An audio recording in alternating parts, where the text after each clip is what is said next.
U.S. economy is off to a pretty shaky start this year, which might not bode well for luxury. Joining me in our latest Economy 2013 series is Ulrich Wohn, CEO of watchmaker TAG Heuer North America. Thank you for joining us. Thank you for having me. Now, let's get right to it. The economy unexpectedly shrank in the fourth quarter. That must be worrisome for your business. Well, it's the beginning of a new year, so why not be a little bit optimistic? There's also signs that consumer confidence is actually going up. And more than that, what we see is we see demand both in our direct retail stores and in our wholesale operations going up pretty significantly. So it's not all the same picture across the landscape in luxury goods. I see that you are optimistic in what you just told me, but consumer confidence did kind of sink to its lowest level since November 2011. You can't ignore it. No, that's true, but there's been a lot of ups and downs. So it's been very reactive to different things happening in the world. The fiscal cliff was one of them, so that was happening at that time. That's behind us. So there's a lot of things that are behind us. So yeah, you can go down the pessimistic road, but there's a lot of signs that consumer confidence, housing market is starting to come back. So there's room for a bit of optimism as well. And what about tax hikes and possibly more austerity measures coming? Is that going to hit your watches? It could. The consumers, our job is to make product that is desirable by them. So they're going to vote, and they'll vote with their pocketbook. So we're working on very, very hard is building product that's that is tempting and that people really covet and want and have a reason to go out and buy. So they have discretionary income and they get to choose how they spend it, whether they buy a brand new flat screen TV or they buy a new car, whether they hopefully buy a brand new TAG Heuer. It depends on creating that desire for them and creating a relevance for them, and we work really hard on that. What about the concern you'd mentioned?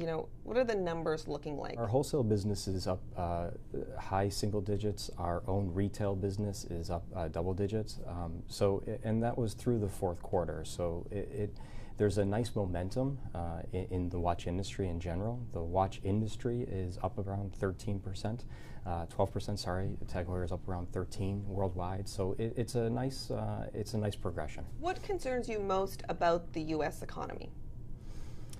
It's probably everybody answers it the same way. It's the things that you can't see or can't foresee. Better said, it's the potential for the economy becoming more difficult than we thought it would. A terrorist attack. Something that we just can't predict, and so those are a little bit outside the realm of our control.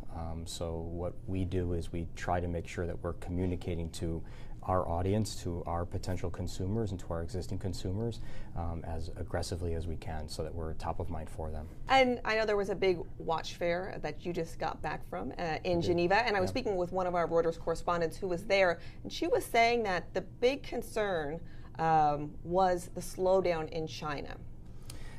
Yeah, so TAG Heuer is uniquely positioned because about 1/3 of our revenue comes from every major portion of the world. If you start dividing into regions such as Asia, and then you have North and South America, and then you have Europe, Middle East, and Africa.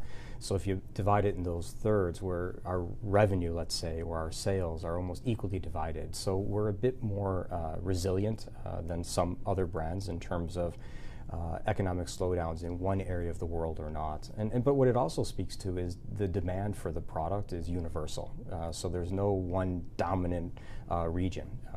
And that plays well in times of uncertainty. Well, let's dig just a little bit deeper into China. Tell me what some of the numbers look like, what kind of growth you've had, even just compared to last year. Yeah, we've had some very, very nice growth in China over the past couple of years. So for sure there's been a slowdown, so it's a more modest growth, but it's a growth. But that being said, compared to years past, it's not as supersonic. You also mentioned when I was speaking to you the last time that you've seen some growth in Japan. Perhaps that's even maybe a little bit surprising. Can you tell me more about that? Yeah, Japan, the Japanese market is doing very, very well. So is South Korea. So is the UK.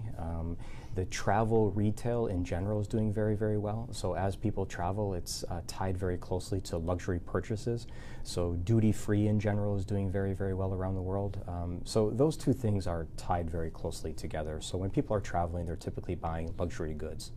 So the Japanese market is no different than that. Well, we'll have to end it there, but we appreciate you coming in today. Okay, thanks very much. That was Ulrich Wohn, CEO of TAG Heuer North America. I'm Elizabeth Carrazza. This is Reuters.